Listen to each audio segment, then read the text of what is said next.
Welcome, group.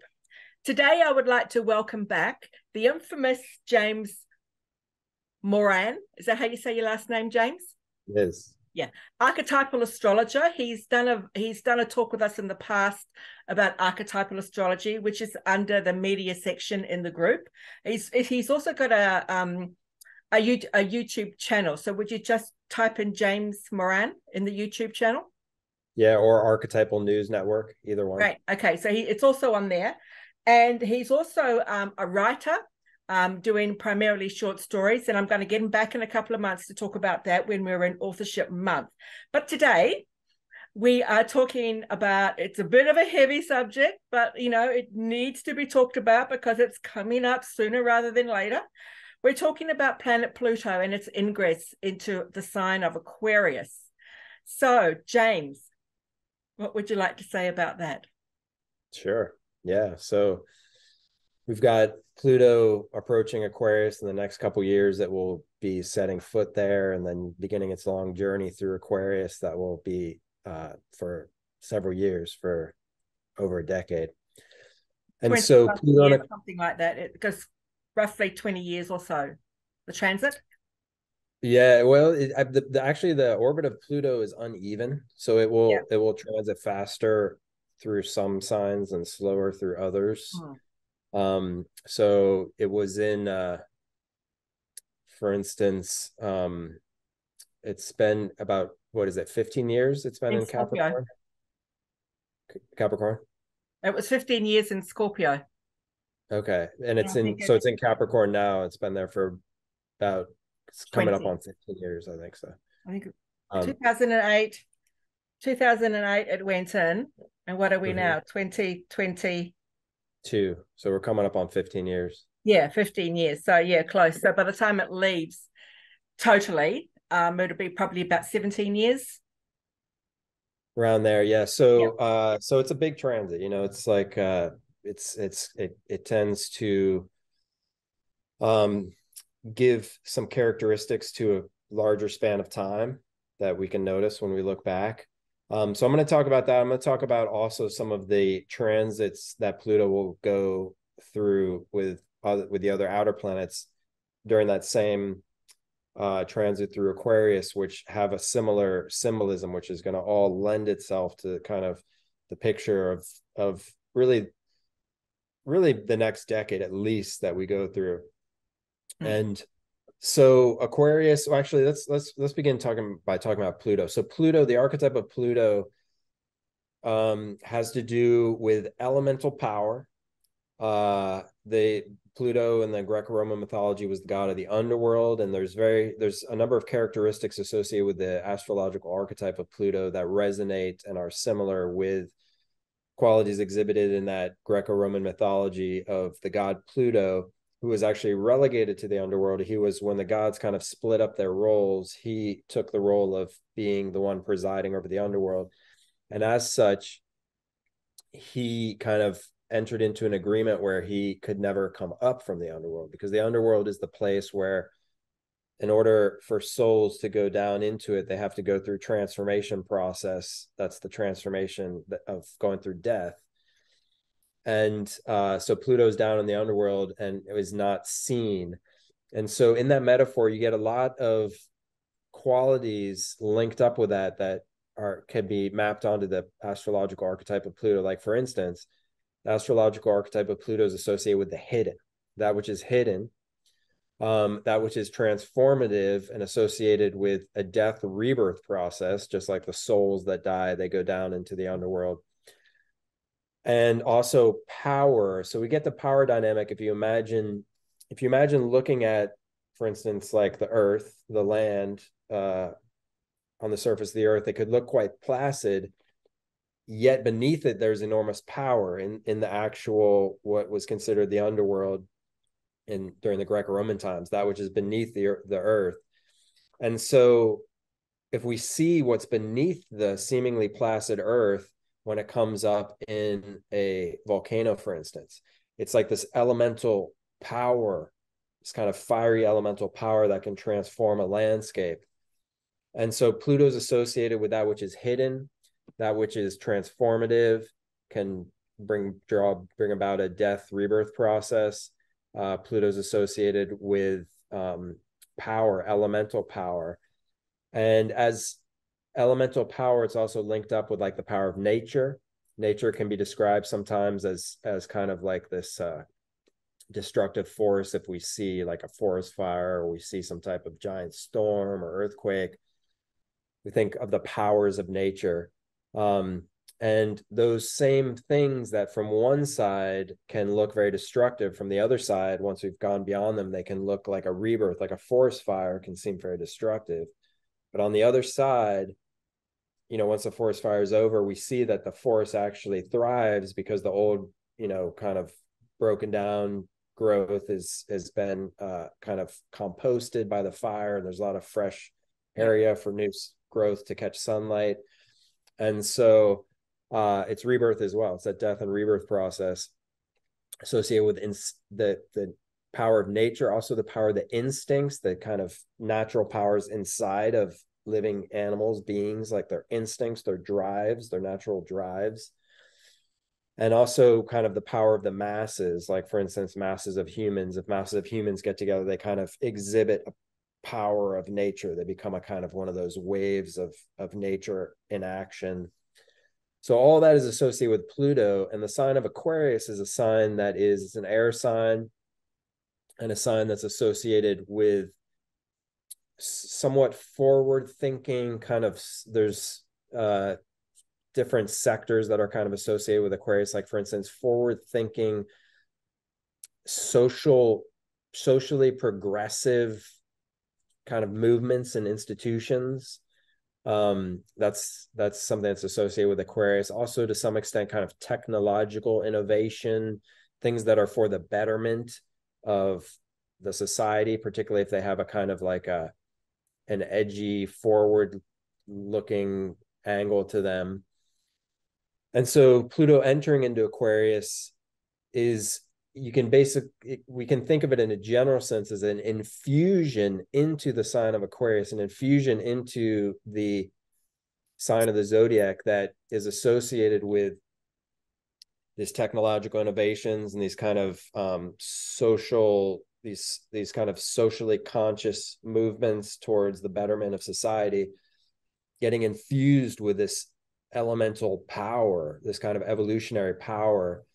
And it can look like masses of people becoming like kind of empowered, or somehow as if their natural instincts are somehow getting activated to drive them towards this social betterment piece that's associated with Aquarius. Also technological, there can be like this infusion of this kind of powerful plutonic fuel, this elemental force and power of nature, and instinctual drive towards technological innovation, which isn't that much of a stretch if we think about where we're at now. We're entering into a new era of space exploration. I was just about to say, James, that Aquarius is very futuristic. It's a very, like, if you were to pick the sign that rules Star Trek or Star Wars, I'm sure, I haven't had a look at Gene Roddenberry's chart, who was the founder of Star Trek. I got that one right, yeah. But I'm sure he's got strong Aquarius in his chart, because he was the one that sort of started all of this starry stuff, and being Aquarian, like, really, it's a really futuristic, and the mass of people coming together, it's almost like they have a mission, right. Especially when it's in the humanitarian sign, which Aquarius rules. Like, they've got this mission. So, this collective, it can be an energy which is it's fortified, and it's like, it's resilient in a way, if you know what I mean. That it's exciting. I mean, we can kind of, I think we can catch wind a bit of it already, in the sense, I agree. We can see the setup. We can see that there's this new leaning towards space exploration. There's a lot of kind of, we in general are in a kind of technological age, which, some might associate with the age of Aquarius or something like that. But we're in a kind of an age of technology, and that's not going to dampen. that's not going to decrease. We're not going to go back. It's going to go forward. It's just going to increase and move forward. And so Pluto kind of driving into Aquarius could be part of that, part of Yes, this. I tend to agree with that. Impulsion and impulse to develop technologically, and then also there's an aspect of social movements, that could see this kind of plutonic power infusion, and that, so very interesting that is happening at the same time as, so this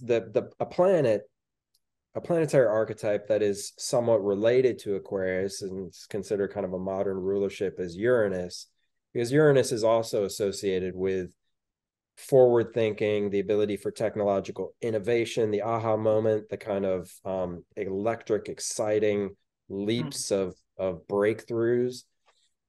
And so as Pluto enters Aquarius, pretty much right around the beginning of Aquarius, it goes into what's called a trine with Uranus, because Uranus is going to be at the end of Taurus and then the beginning of Gemini, another air sign.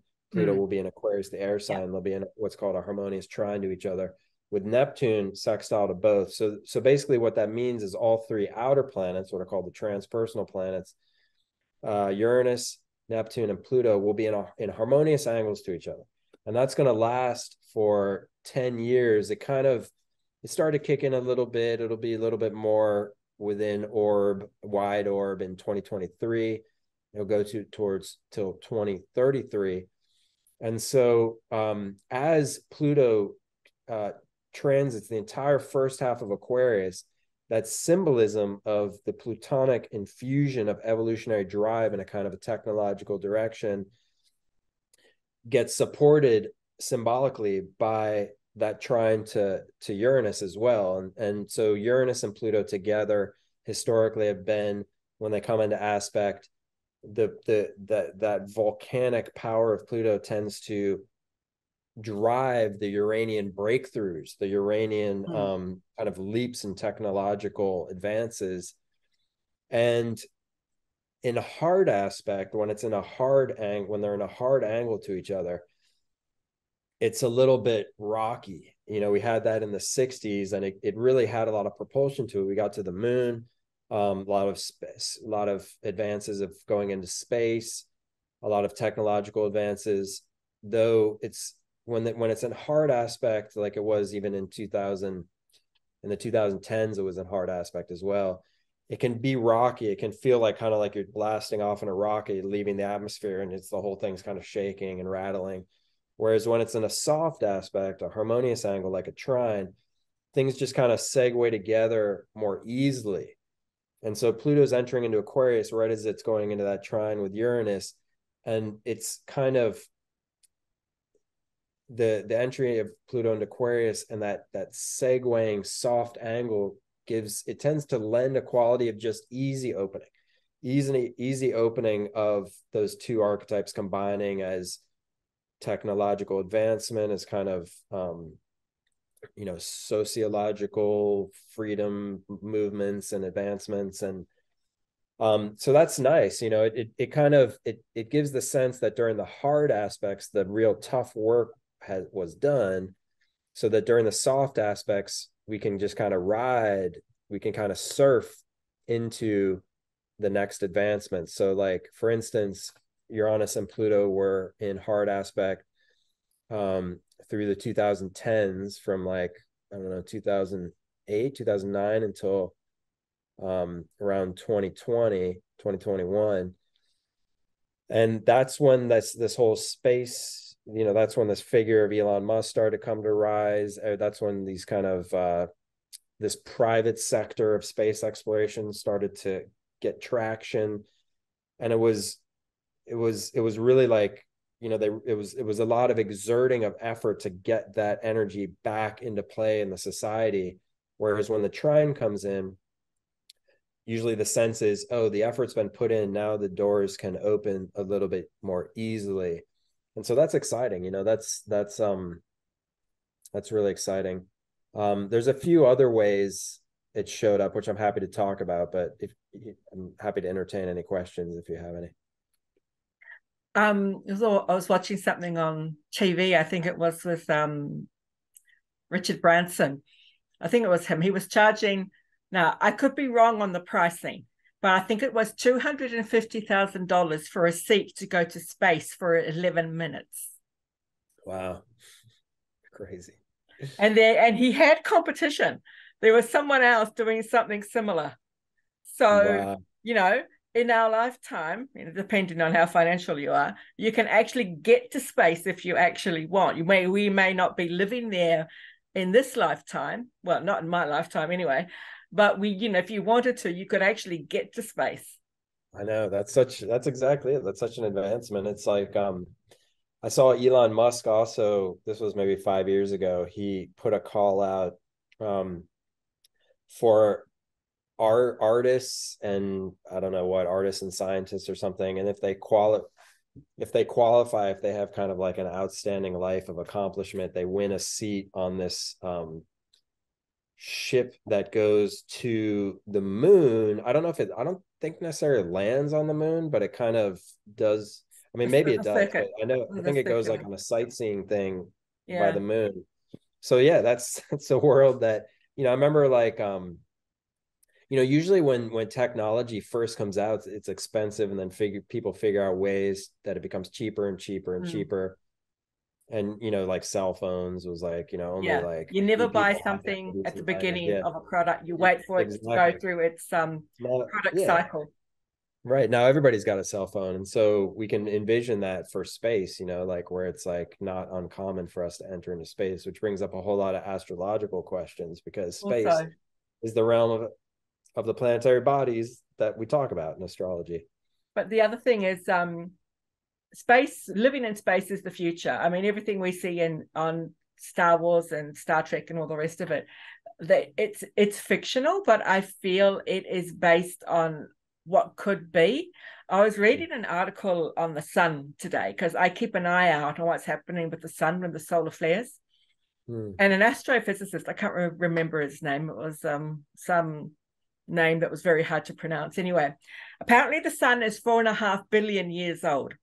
And in about a billion years, and it may not sound like much, but the sun is actually going to exhaust itself out. And of course, the earth cannot live without the sun, because it provides everything that we need to live and grow. Wow. So whether it be now or in a billion years or towards that time frame, the earth is actually on an expiry date. Wow. So thinking about it like that, right. and I know it seems so far in the future, but if we can be taught about the dinosaurs and remember the dinosaurs of way back when, and they existed because we have fossils, etc., then in X amount of years' time, we're going to be the dinosaurs of the future. Amen. Yeah, well put. I like that. I like that. Yeah. So I mean, I was in the bank the other day, and I was saying to the woman, all this technology, I'm just so tired of it all, because I just love things to be very simple. I'm aware and I accept that the world is changing, and we have to change to move to where we need to be. I get that, and the astrology is supporting it. But can't even get money out of the bank unless you've got a credit card. You can't do this unless you've got a PIN number. You can't do this unless you've got a barcode. It's like everything is just so interlinked with technology. And there's going to be more coming out when Pluto starts to pick up momentum going through the sign of Aquarius. There's going to be more and more stuff coming out, Yeah, it's a good point. I mean, if that's one kind of quality that for us to be wary of, is that when Pluto goes through Aquarius, it's an air sign, it's kind of heady. It's a kind of heady energy. It's not necessarily like always embodied and kind of have that emotional connection energy. So there can be a bit of that kind of overactive upper cortex type headiness. I hear you, because we are electric energy ourselves, or ethereal energy, however you term to put it, which is still related to the electrical stuff. I mean, our heart is an electrical pump, for example. Our brain is electrical synapses going ding, ding, ding, ding, ding all the time. And I just feel that when when this Pluto moves into Aquarius, and at that time there won't be a lot of, if any Earth planets, any planets in Earth signs out of the major five. There's going to be a lot of conditions, medical conditions around the nervous system, the electrical system of the body, the brain, the central nervous system. There's going to be a whole lot of new conditions coming out that we haven't seen to date. Wow. Yeah.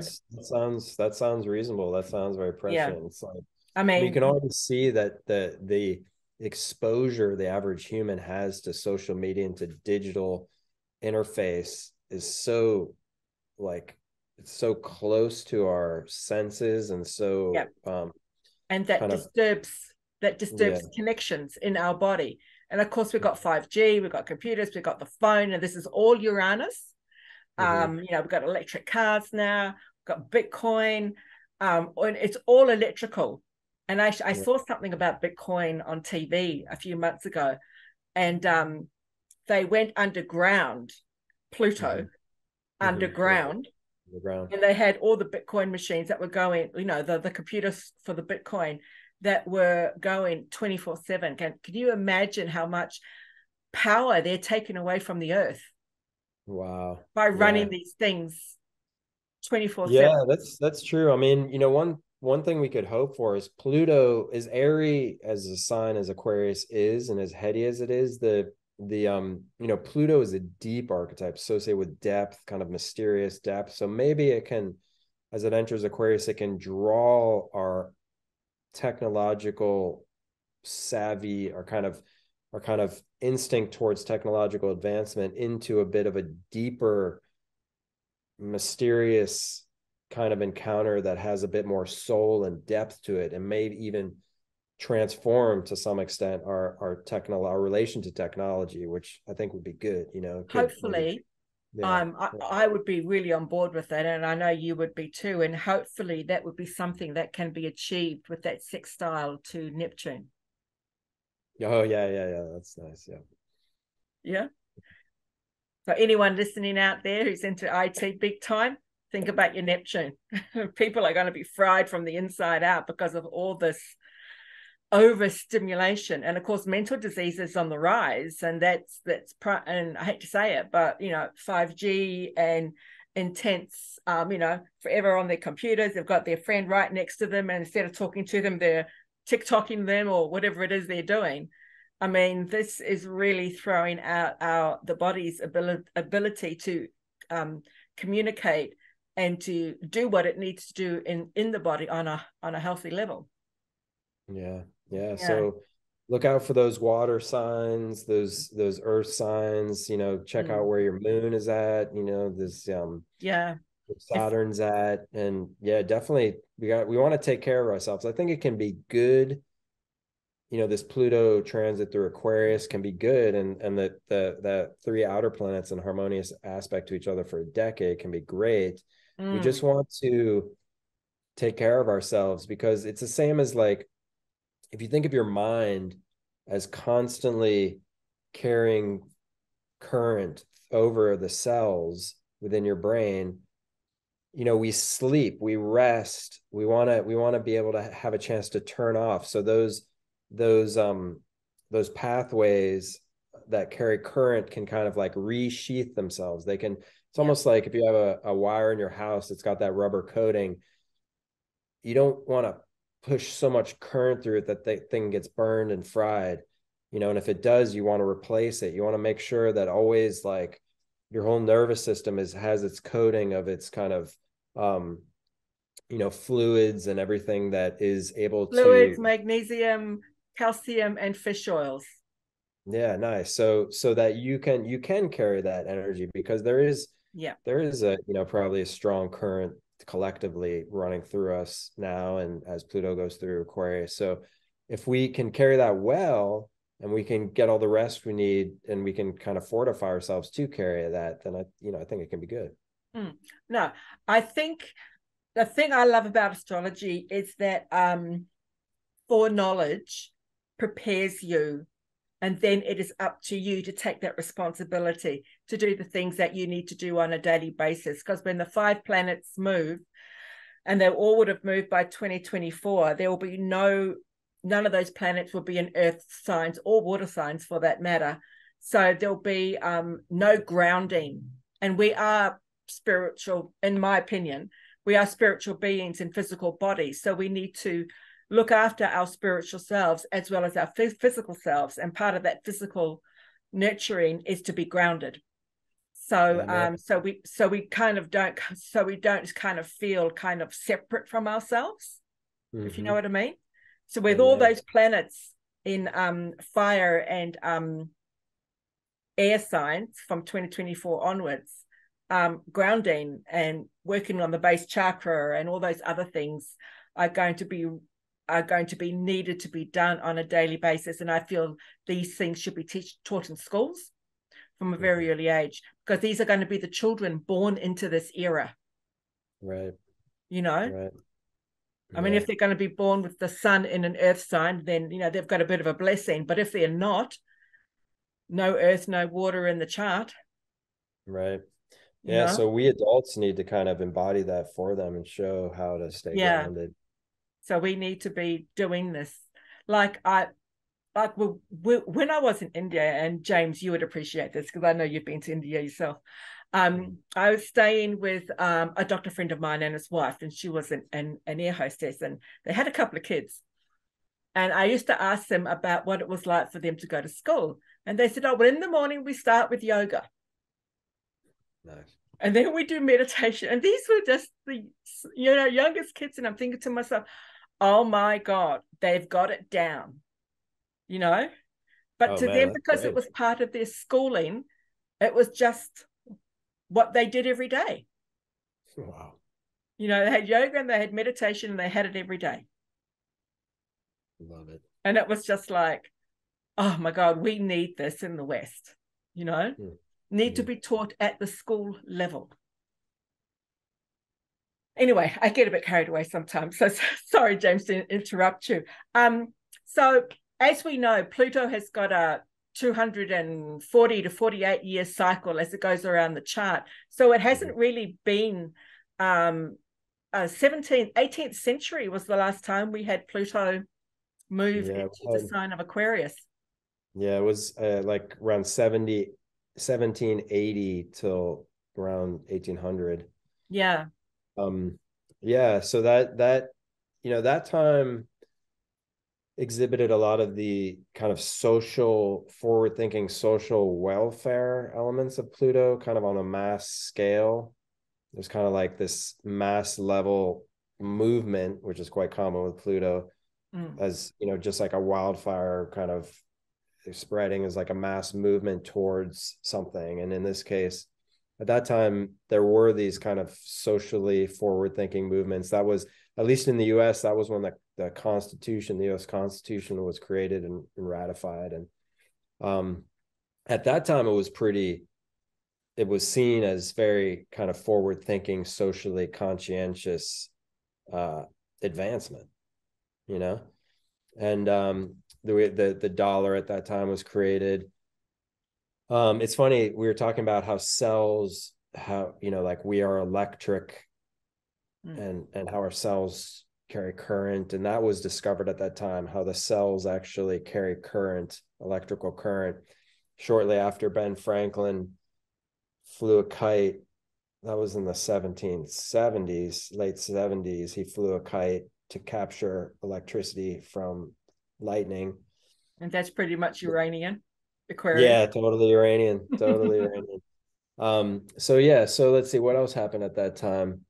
There was let's see here. There was inventions. There was like steamboat was invented. There was kind of the stock exchange was invented, or the New York Stock Exchange was created. That was kind of a similarly advanced kind of social movement there. in this country, Congress was created, the Constitution was created. Congress is a representative, it's part of the representative democracy, representing the people. And so that was again seen as this kind of advanced social movement towards kind of forward-thinking social welfare at a mass scale. That's the US. I don't know as much about the world abroad, but I'm sure that it was echoed elsewhere, because that's kind of a collective quality that was engaged at that place. Yeah, so we'll probably see echoes of similar things, like governments, and who knows if it's even governments, things like cryptocurrency. You have groups banding together to create kind of their own kind of culture and collective group identity. And so we might see similar stuff there, where it starts to talk about individual rights and the rights and roles and responsibility of the individual for the collective. These are all kind of common Aquarius topics. Yeah, it's true. So it's exciting times ahead, and we are, and I don't think people realize this, but we are literally living history. Yeah, it's amazing. In 50 years time, it's going to be now in 2020, in the year 2020, the world went under a massive change when they had what we call in those days a pandemic. Yeah. This is in 50 years time, schooling or whatever. And in 2022, they did something else. We're going down in history, and you may not realize it, but with these planets shifting into signs that haven't been there for, and in the case of Pluto, it's probably 240 odd years. And for some of the other planets, it's 144 years, 84 years, 30 years. These are big shifts. This is history in its making, Yeah. And we're in the middle of it all. I know, it's amazing. It's going to be like, really what happens going into the future. Those people will look back at pre-2020 and pre-2020s, when Pluto went into Aquarius, and they'll be like, oh, look at that quaint time, how life was like back before that. For us that lived through that, we're not going to go back. We're not going to go back to the way things were then. We're kind of soaring into a new way. We are moving forward as a world, as a collective, and we just kind of get on board, even me, Yeah, right. It's just part of what it is. But as much it's going to be, I'm still going to try my best to keep my life as simple as possible. Sure, why not? I mean, because it keeps me grounded, keeps me real. Stay grounded, stay simple. Don't need to overcomplicate things. One of the ways, the transformative aspect of Pluto, which is, Pluto's really essential to the human psyche. We need to have this component inside ourselves that, where we go through these periodic transformations, we kind of let go of what we were before, and we transform into something new, individually, collectively. And actually, I think probably what's going to figure prominently, another thing that's going to figure prominently in Pluto and Aquarius, is that there's a movement of psychedelic assisted healing using psychedelic medicine. And that is kind of a technology, but it's a technology, maybe you could say spiritual technology, that is, it's somewhat Plutonic, it really taps into the depths, the mysterious depths inside ourselves. So Pluto entering into Aquarius might take our technological kind of culture and give it a bit more depth, like give it a bit more of a kind of transformative depth that's tied in with this whole spiritual technology of psychedelic assisted healing. So that's a hopeful note, I feel. Yeah, I do feel that healing methodologies will be very different, because Aquarius itself, its ruler Uranus, is all about electricity and energetic systems, the chakras, subtle energies, those kinds of things. And I do feel that those, what I've just said, will actually be expanded a lot more, and will be I'm not saying that conventional medicine will disappear, but I do feel that more alternative medicines will be more incorporated into the mainstay hospitals and GPs and stuff like that. And I feel it should be. Totally. Makes you wonder if technology will segue with those energies, like apps and the way people are talking about how, we interface with technology in our phones, but technology might actually get implemented like into the body or whatever, or like makes me wonder if if somehow the technological advancements of things like apps will segue with the kind of spiritual technology of subtle energies of the body, chakras, meridians, things like that. If there might be a meeting point there, it'd be very interesting to see. I would really be interested and looking forward to the to combination therapies, like you were saying, like having them together, because I just feel that the because Uranus Aquarius rules astrology. Right. With Aquarius, Uranus was discovered. Right. I think it was discovered in the 18th century by somebody Herschel. They were going to call it Herschel, actually, but they changed it to Uranus. And then before that, the ruler of astrology was Mercury. So now it's been updated to Uranus. So even things like astrology and anything to do with those kinds of modalities are also going to be a lot more exposed and a lot more. I think they're going to become a lot more mainstream. Excellent point. Yeah, I mean that Pluto and Aquarius could definitely support that. Pluto, I feel it will, because and I think it's about time. I mean, in places like India, as you know, major decisions, or actually any decision, is not made unless they see their local astrologer first. Yeah, it's very commonplace. It's very much commonplace, and I kind of feel that Western society will take that on board more mainstream. I mean, astrologers are more revered in India than doctors are. Yeah. Yeah. And, an interesting thing is that the Western medical tradition began with astrology. I mean, that's something that's not very commonly recognized, is that, early doctors. Hippocrates used to follow the moon. Yeah. And and even European, medieval Western medicine. And I think even before that, they were expected to be adepts in astrology. That was the beginning. Yeah, for sure. And it just and considering I'm a medical astrologer, that actually makes a lot of sense to me, So because anyway, I'm not going to go into my stuff, but anyway, so James, is there anything else that you just want to end with? Well, just I think a hopeful disposition. I think we've described kind of the qualities, things to be mindful of, things to be aware of, how we can think about taking care of ourselves as we go through these shifting energies.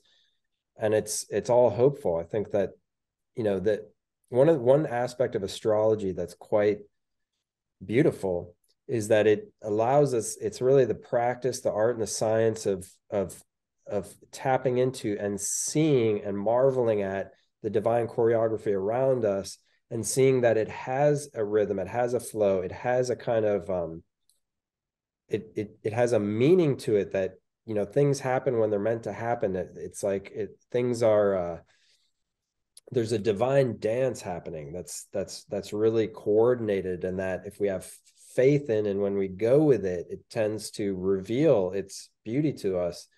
And so with that in mind, I think Pluto and Aquarius is a great quality to be reminded of, that to just think that, oh, okay, Pluto going into Aquarius is signaling something that's meant to happen for us now.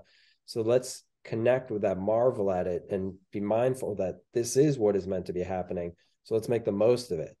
And so that's kind of my final perspective for now. And I feel like we've done that today. I think we've kind of honored that. I feel we have too.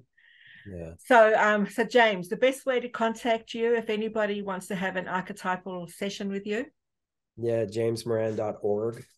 That's my website. Please feel free. Connect with me there. Yeah, there's a lot of fun material there. It's my free ebooks are there. you can book a reading with me. I'd be happy to get to know you. And of course, you do regular talks on your YouTube channel. Yeah, we have my YouTube channel, which is just James Moran Astrologer on YouTube, and then there's also the Archetypal News Network, which is a community of archetypal astrologers. My colleagues and I, we run that channel, and so there's always material coming up for archetypal astrology on YouTube. Yes. Wonderful. Thank you for taking time out. I know there's a huge time difference between New Zealand and Washington. You're still in Washington, yeah? Yeah. Yeah. Thank you for taking that time out. We got a little bit confused with the time zones, but we got it all sorted in the end. Thank you so much for having me. So many blessings for Christmas to you and your wife, if I don't get to talk to you beforehand, and maybe we can catch up again in Authors Month in sometime in January. That'd be great. Okay. Blessings. Yeah. All right. Bye.